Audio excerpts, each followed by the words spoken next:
nanonood na dyan. And of course, without further ado, please welcome Mr. Alex Calleja!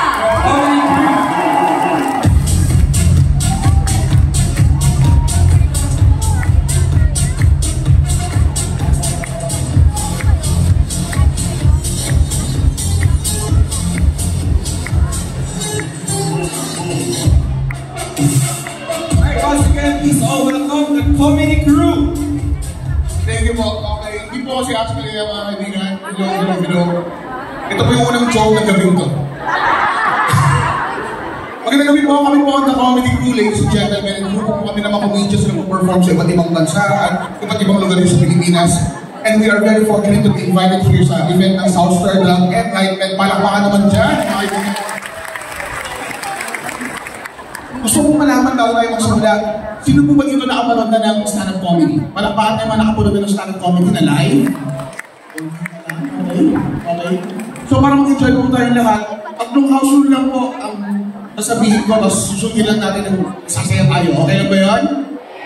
Okay, house rule number 1, ibigay nyo lang po sa amin yung full attention ninyo habang nag-perform. House rule number 2, kapag nag-gets nyo yung mga joke, huwag nyo na po ikwento sa katabi nyo.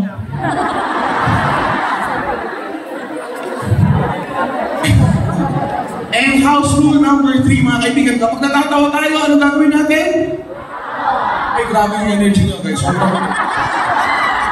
Kapag natatawa tayo, ano gagawin natin? Okay, sumunod na natin ito. Tawagan na po natin ang ating first comedian. Please welcome on stage, Israel Buena Obra!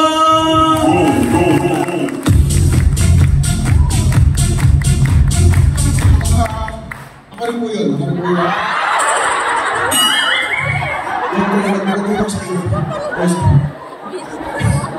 Hello mga kaibigan, ako po si Israel. Ako po yung komedyanteng taga-Baguio. May mga taga-Baguio na dito, palakpakan. Okay, ako lang. Ay mga nagpunta na ng Baguio, palakpakan. Punta na, palakpakan yung Baguio po ang pinakamalamig na syudad sa buong Pilipinas. Baguio ang pinakamalamig na syudad sa Pilipinas. Kaya huwag po kayo mawirtuhan sa itsura ko. Ganito lang po yan, may balbas po ako. Kasi kung sumusunod sa Baguio, magpainit ng mukha namin ito. Malamig dun eh. Alos lang ng tao may balbas sa Baguio. Yung nanay ko nga, hindi na nag-aayin. Okay. Ayun mga umakit ng Baguio, hindi ko maintindihan. Alam niyo lang malamig sa Baguio, bakit ganun ang itsura nyo na umakit sa Baguio? Bakit kayo naka-shorts na umakit sa Baguio? Lahat na makita kong turista, ang iinis ng shorts, tapos magko-complain, malamig sa Baguio. Malamang malamig, nakikita ko yung singit mo eh. Alam niyo ba, pag may mga ganong tao, sinisita ko, sila pagalit sa akin. Ano problema mo sa shirts namin? Sabi ko, wala naman po. Kuya talagang gusto yung suot. Pero sir, lalaki kayo eh. Halata sir, lalaki kayo. Lumalabas po yung kaliwa, ipasok mo na.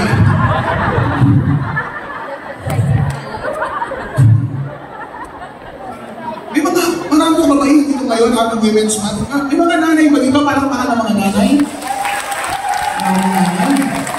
Ang mga nanay po, mahal na mahal natin mga kaibigan, pero hindi ko alam ako pareho tayo na relationship. Sa nanay ko, may mga pinapaniwalaan siyang kasabihan, pamahiin. Hanggang ngayon, hindi ko maintindihan.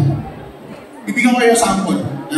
Kasi sa mga gustong kasabihan ng nanay ko, sabi niya, kapag matagal na raw kayo ng jowa mo, ng asawa mo, naging magkamukha na raw kayo. Naniniwala mo kayo doon? Hindi ko alam kung totoo, pero kung sinabi sa akin yun ng nanay ko, natakot ako. Guys, hindi ito yung mukha na gusto makasama habang buhay. Kaya alam nung panahon na yun, kung hatiba na yun yung jowa ko, sabi totoo yan, guys, sabi ni mama, magiging magkamukha na kami.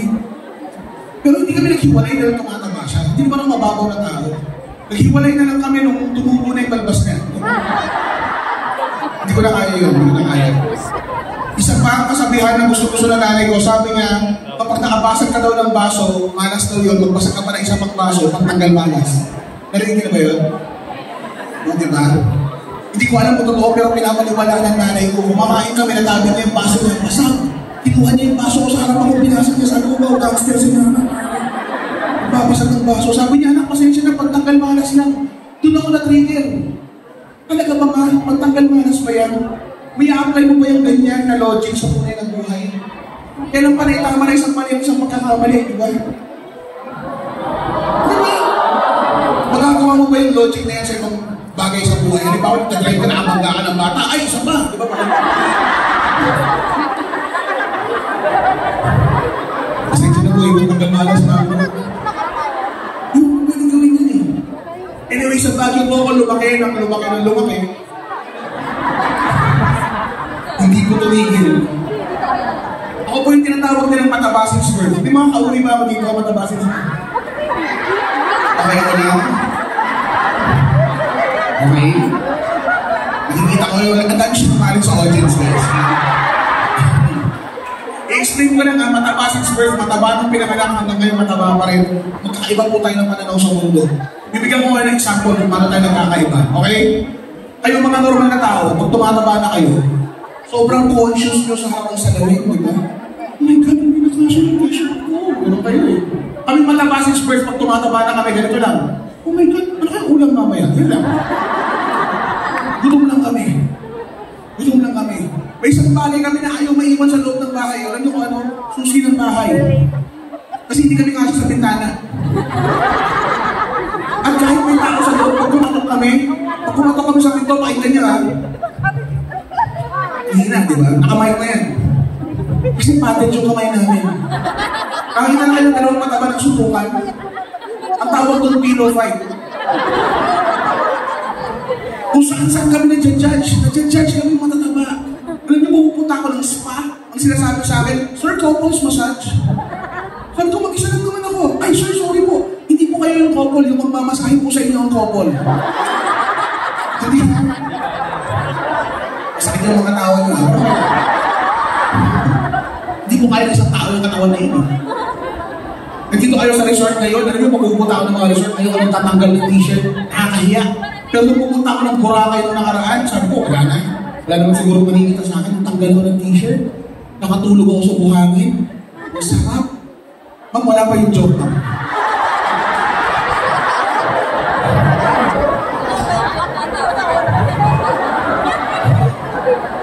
Tanggal ako ng t-shirt. Patulog ako sa buhangin. Nag-ising na ako, binabalik ko ng mga bata sa tubig. Save the whales! May kumakalingon pa ng puso ko, parang yung buhang na. Alam niyo kung saan kami nag-judge? Sa pag-commute. May mga nag-commute nga dito, manakpakan na yung mga nag-commute. Sa jeep. Mataba lang po nagtatanong sa parker ng jeep. Pag sinabi ng parker, dalawa pa.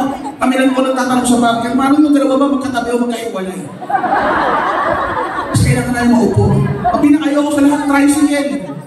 Nakasakay na ng tricycle? Nakasakay na ng tricycle, pagbabayo ng tricycle, kasama niyo pa rin yung tricycle. Andun na siya, atingin lang siya. Yung pumababa ako ng tricycle, may sound effects. Magano'n. Ang pinakayaw ko sa lahat, aeroplano. Alam namin yung mga judgment na binibigay nyo sa amin pag sumakay kami ng aeroplano, nakaupo kayong gano'n, may papasok na matabaan yung ginagawa nyo, sabay-sabay kayo nagdadasal.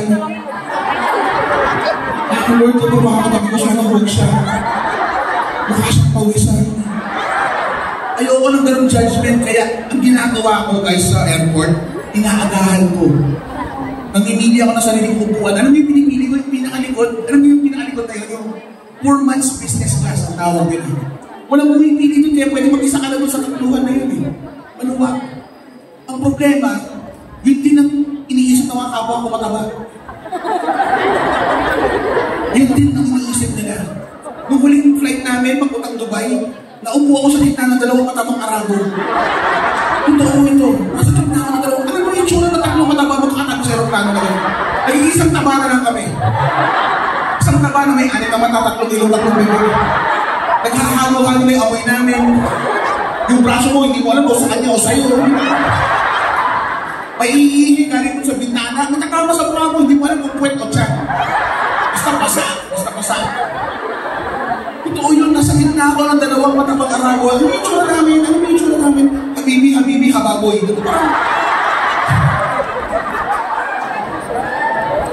Isa pa sa pinakaayaw ko sa lahat, guys. Kumakain kayo ng mga kinasal.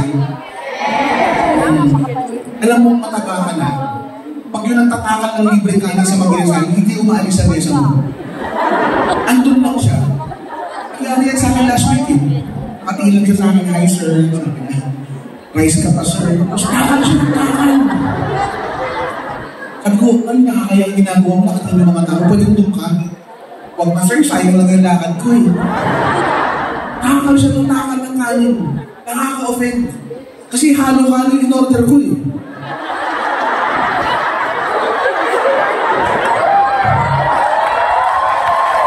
Guys, puro kain yung tao guys. Diba? Sino may mga anak dito? Baka may mga anak? Dalawang anak ko, dalawang babae ko anak ko. I-share ko lang po. Ang babae ko na anak, sobrang blessing sa tatay. Sobra. Ang problema lang po sa babaeng anak, ay malambing sila sa tatay. Medyo mas mahal silang i-maintain. Kasi ang babae po, may kakaibang ugali. Ayaw ko mga babaihan, kaya kayo mas mahal i-maintain kasi ayaw nilang dumi. Di ba mas sensitive kayo sa dumi, sa germs? Yung mga anak ko ganun eh, konting dumi lang sa gamit nila, pahili agad eh. Yung daddy, dirty na yung clothes ko, go buy another one.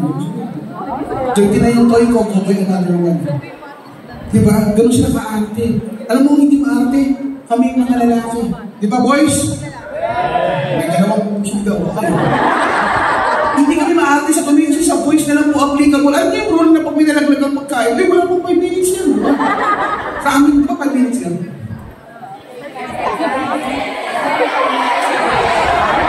Seconds ba? Okay, 2 hours yung kakainin ko.